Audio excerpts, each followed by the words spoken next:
रऊफ हसन साहब, मुझे इसकी जरा एक्सप्लेनेशन कीजिएगा, ये पैराशूटर्स कौन होते हैं?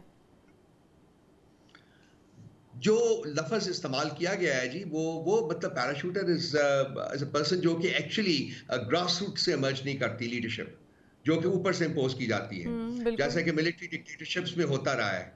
ये जो मसलन आज का जो इंटीरियर मिनिस्टर है, ये एक पैराशूटर है, या इससे पहले जो प्राइम मिनिस्टर बना था, इंटरिम प्राइम मिनिस्टर, वो पैराशूटर था। ठीक मैं है। मिसालें दे देता हूँ ना। तो ये इनकी ग्रास रूट सपोर्ट है कोई नहीं है, इनकी कोई बेस नहीं है। ये अगर पाकिस्तान में इलेक्शन लड़ेंगे तो इनको 6 वोट नहीं पड़ेंगे, हाँ। बल्कि जूते पड़ेंगे, बेइंतहा जूते पड़ेंगे। ये करके देख लें, तो बहुत से नकवी कर लेके देख लें, हाँ। काकड़ को करके देख लें। नहीं, मैं आपको जरा एक्सप्लेन कर देता जी हूँ जी, ना प्लीज पैराशूटर, प्लीज जब आप सवाल पूछे तो मैं आपको प्लीज एक्सप्लेन कर प्लीज देता प्लीज। हूँ। बीबी, ये पैराशूटर्स हैं, इनके बारे में जरा आप भी ज्यादा गुफ्तगू किया करें और इनको डिस्करेज किया करें, क्योंकि एक जमहूरियत में पैराशूटर्स का कोई रोल नहीं होता। जमहूरियत में जो डिक्टेटर जो लीडरशिप है वो ग्रास रूट से इमर्ज करती है, पार्टी वर्कर्स जो है वो लीडरशिप प्रोवाइड करते हैं। और पीटीआई वो पहली पॉलिटिकल पार्टी है जहां के फैमिली फीफडम नहीं है। अब खान साहब को इन्होंने अनजस्टली, अनकॉन्स्टिट्यूशनली डिस्क्वालीफाई किया है, वो पार्टी की पोजीशन होल्ड नहीं कर सकते, तो उन्होंने अपने बेटों में से किसी को नहीं बनाया, अपनी बहनों में से नहीं बनाया। तो फिर अगर पैराशूटर्स की डेफिनेशन जो आपने बताई रऊफ हसन साहब, मैं भी इससे अग्री करती हूँ, तो फिर आप लोगों ने पैराशूटर्स को क्यों चुना? क्योंकि आप लोगों ने जब सेनेट की टिकट का मामला हुआ तो आप लोगों ने दरीना साथियों को इग्नोर कर दिया जिन्होंने जेलें काटी हैं, लेकिन सनम जावेद जैसा नाम, जो कि एक सोशल मीडिया इन्फ्लुएंसर के तौर पे सामने आई थी, उन जैसी खवातीन को या उन जैसे लोगों को आपने नवाजना शुरू कर दिया। तो ये आप तो खुद पैराशूटर्स को प्रमोट कर रहे हैं, यही बात शहरियार आफरीदी ने भी कही है। सनम जावेद पैराशूटर नहीं है बीबी। सनम जावेद जो है पार्टी का बहुत बड़ा एसेट है।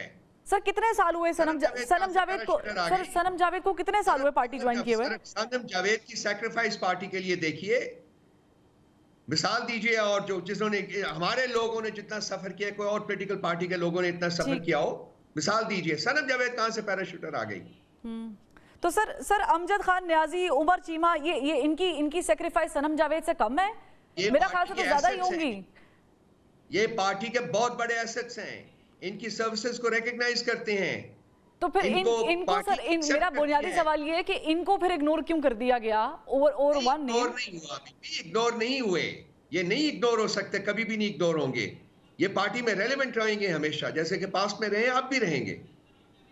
ठीक है, यानी दो सूरतें होती हैं रऊफ हसन साहब, विदाउट एनी कॉन्फ्लिक्ट। एक होता है कि जिसने पार्टी के लिए सबसे ज़्यादा सेक्रीफाइस किया है, कॉम्प्रोमाइज़ किया है, उसको नवाजना चाहिए।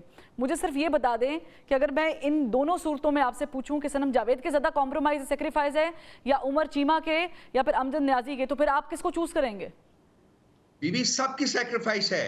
सनम जावेद की भी है, अमजद न्याजी की भी है, उमर साहब की भी है, उसके अलावा और बड़े लोगों की, हजारों लोगों की सेक्रीफाइस है। उनके घर तबाह हुए हैं, बिजनेसेस तबाह हुई हैं पिछले 2 सालों में, उनकी जिंदगियां तबाह की गई हैं, उनको टॉर्चर किया गया है। ये नजर नहीं आया आप लोगों को? मैं सर यही सवाल आपसे पूछना चाह रही हूं ना, क्योंकि ये मैं नहीं होते हैं ना कि हम उन लोगों को अकोमोडेट कर सकें। सर रऊफ हसन साहब, मैं आपसे नहीं पूछ रही, आपके शहरियार आफरीदी, आपकी जमात के बड़ी शख्सियत, वो पैराशूटर्स का लफ्ज इस्तेमाल कर रहे हैं। आप उसको आप दो अपना करें ना, मैंने जवाब दिया है कि उसको पार्टी प्लेटफॉर्म के ऊपर डिस्कस करके हम उसको सॉर्ट आउट कर देंगे। ठीक है, खत्म हुई बात। चलें सर, रऊफ हसन साहब मुझे विद ड्यू रिस्पेक्ट ये बताइएगा, ये सुन्नी इत्तेहाद काउंसिल वाला मामला आपको लगता है कि ये गलत डिसीजन था?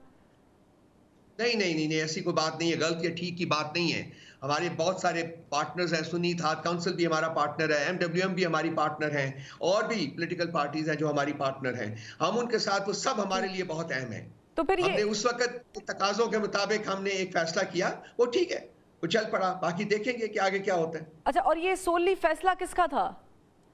ये पार्टी का फैसला होता है। There's a consultative process, which is in place in the party. किसी एक इंडिविजुअल का फैसला नहीं होता, इट्स अ कंसल्टेटिव मैकेनिज्म। उसकी बेसिस के ऊपर एक जॉइंट फैसला किया जाता है पार्टी के प्लेटफॉर्म से।